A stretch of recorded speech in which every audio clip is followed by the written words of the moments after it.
మా చిన్నప్పుడు గోలీల ఆటల దగ్గర నుంచి కర్ర బిళ్ళ ఆట నుంచి ఏడు పెంకుల ఆట ఇవన్నీ ఉండేవి.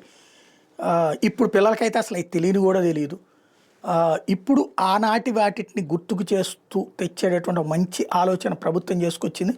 తొక్కుడు బిళ్ళ, ఏడు పెంకులాట, కర్ర సాము, తాడాట, స్కిప్పింగ్, తాడులాగు, టగ్ ఆఫ్ వార్, కర్ర బిళ్ళ తరతరాలుగా తెలుగు వాళ్ళకి ఇవే జీవితకాలానికి సరిపోయే మధుర జ్ఞాపకాలు.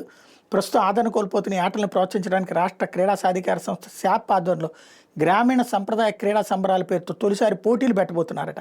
సంక్రాంతి పురస్కరించుకునే నెల 10, 11, 12 తేదీలో 3 రోజుల పాటు అన్ని జిల్లా కేంద్రాలు జరగబోతున్నాయి. విజేతలకు బహుమతులు, దాతల సహకారంతో నగదు ప్రోత్సాహకాలు ఇవ్వబోతున్నారు. మహిళలకు తాడాట, తొక్కుడు బిళ్ళ, పురుషులకు ఏడు పెంకులాట, గాలిపటాలు ఎగరేయడం, పురుషులు మహిళలకు కర్ర సాము, తాడులాగుడు పోటీలు నిర్వహిస్తారు. అన్ని వయసుల వాళ్ళు పాల్గొవచ్చు. ఉదయం 9 గంటల నుంచి సాయంత్రం 5 గంటల దాకా పోటీలు నిర్వహిస్తారు. వ్యక్తిగతంగా పాల్గొవచ్చు, బృందంగా పాల్గొవచ్చు. ఆసక్తి కలిగిన వాళ్ళు ఆ జిల్లాల డిస్ట్రిక్ట్ స్పోర్ట్స్ డెవలప్మెంట్ ఆఫీసర్లు సంప్రదించాలట.